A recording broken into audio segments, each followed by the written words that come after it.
Ruto's administration is being targeted by omtata. But this time round, he has come out as a courageous man and condemning the UD administration for abandoning Kenyan development and coming up with their own development to entice Kenyans with. Let's have a candid discussion on this. But before I carry on, if you are a first time viewer watching me in this channel, please do me a favor, take a 1 second, click that notification bell and subscribe to our YouTube channel. Like my video, share my video to your friends, family and relatives. And for those of you who have subscribed to this channel, I want to say thank you and may God bless you so much for such a great support. I don't take it for granted. Now, fellow Kenyans, sometimes in life, even if people will mistreat you, you must speak the truth. In the Bible, we had several people who are speaking the truth.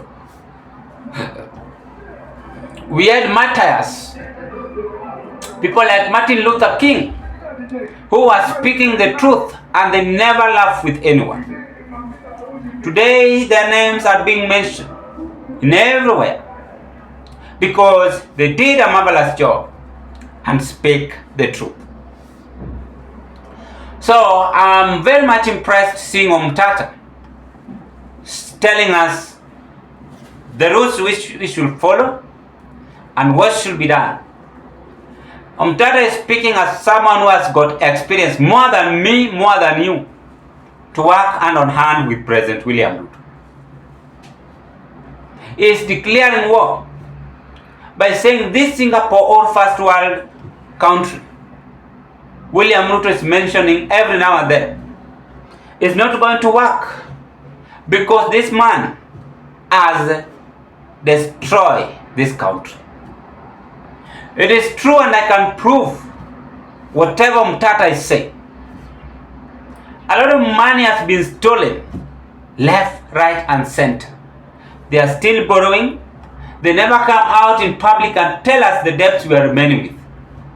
But they are busy just stamping, enticing Kenyans and saying that, oh, first world war, first world country, first world country.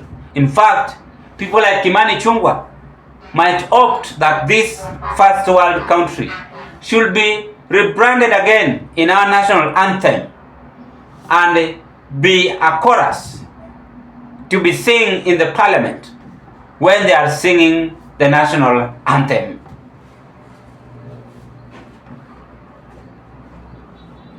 If someone has done something good, especially an old man, there is always words, and in fact respectful words, that when an old man has done something essential, he has that power now to rest.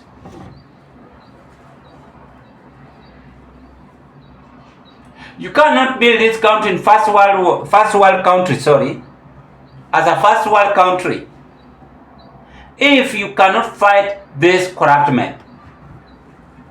You cannot build this country to be first world country if your administration is looting fund left, right and center every day. Is William Ruto not seeing this, what everything we are seeing in social media? Ama these people are bringing them from nowhere. Kwa sababu 6.5 billion tuseme inaporwa almost 2 weeks after 42 days. Hii inamaanisha nini? Tuongee tu sasa ukweli. 6.5 billion inaporwa. Kama ni 1 billion, duno billion. Sasa hata nikiwa na billion naweza piga budget ya kupea Wakenya loan 50,000. Kila mtu loan ya 50,000. Na bado itabaki. Imagine mtu mmoja anapora pesa kama hiyo. Wengine hata wanaenda na 1 point something trillion. Na unakuta hii pesa inakuwa surrounded tu hapa kwa serikali. Wakubwa ni wanaiba. Alafu wenye wanaiba wadogo wanatolewa, wanasema si tuliwashika. Si umeona? So Mtata is saying no. This country cannot build itself as first world country, as William Ruto is saying. It can only build if such kind of men are in jail. Sasa mtu kama Mtata mwenye anaongea ukweli na mtu mwenye anakumake promise gani utaendea? In fact, William Ruto has destroyed trust which Kenyans had on him. This is something which he must know and understand. In fact, 2022, most Kenyans believes in William Ruto that he was the best president, and they decided to elect him, turn out in large numbers and voted for him. I'm telling you without fear of contradiction, surprisingly, don't be surprised, that comes 2027, these people who voted William Ruto and made him to be called president, they are going to turn wild and vote another person, if he's not going to be killed. I know that I'm mobilizing youth to go against the government. I don't have that power, but I have that right to speak and defend what should be defended, rather than hiding behind the bush and saying, oh, let us do this, let us do that. No, I cannot say something which have not support.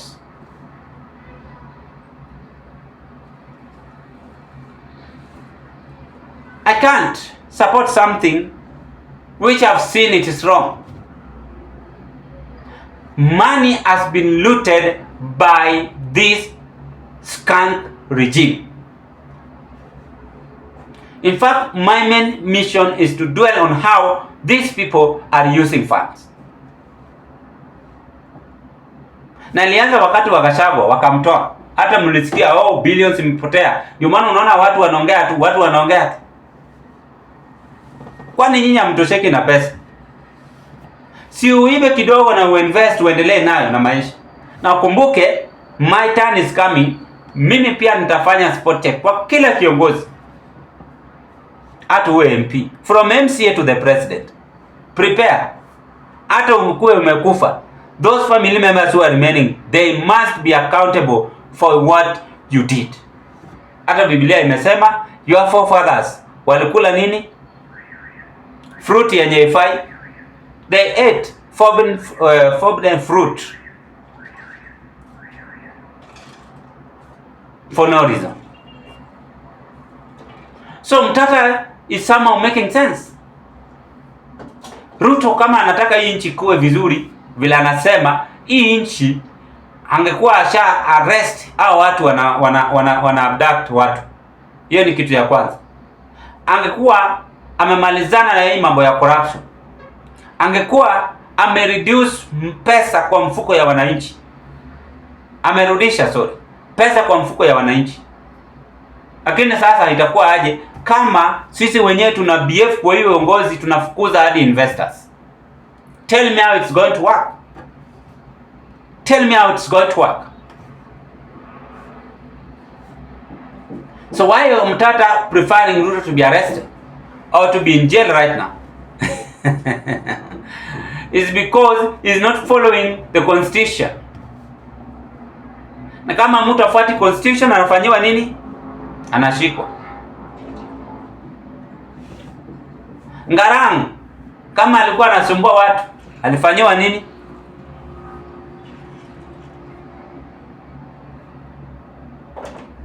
There are so many presidents when walikuwa wana violate the constitution and even making the country to be bankrupt because they were not there as leaders but as looters. Baadaye ule mtu alichukua uongozi akaanza kuwafuata pole, kashikwa, sentenced to death. In China, even if your name have been mentioned on the corruption issues, you don't hold the office. In fact, you are hanged to death. But Kenya mtu anaiba hadi KEMSA na hapo tu. Imagine watu wanahangaika hapa nje. Na hao viongozi ndio wanafanya wananchi wahangaike. They don't even work in rural areas. See how people survive. Wanafurahia wakikama towns, wanaona building, wanaona mastima, wanaona kila kitu. Wametosheka. Mtembee hata rurals, muone vile barabara ni chafu huko, muone vile no electricity huko, muone vile watu wanahangaika huko. In fact, Kenya sasa ingekuwa na free education from nursery to university. Wazazi wanalipa tu hata maximum of 5,000 ama 10. Unless wenye wanataka kupeleka watoto wao private ni sawa. Lakini public ikuwe hata ile standardized public schools. Sio hivi hivi yenye mtu anatoa kichwa kwa ukuta ati unaita public school free education. Very wrong. So according to me, Omtata is right. Let's always speak the truth so that people can change. And if you don't want to change, it's up to you. Kwa sababu at the end we are all human being.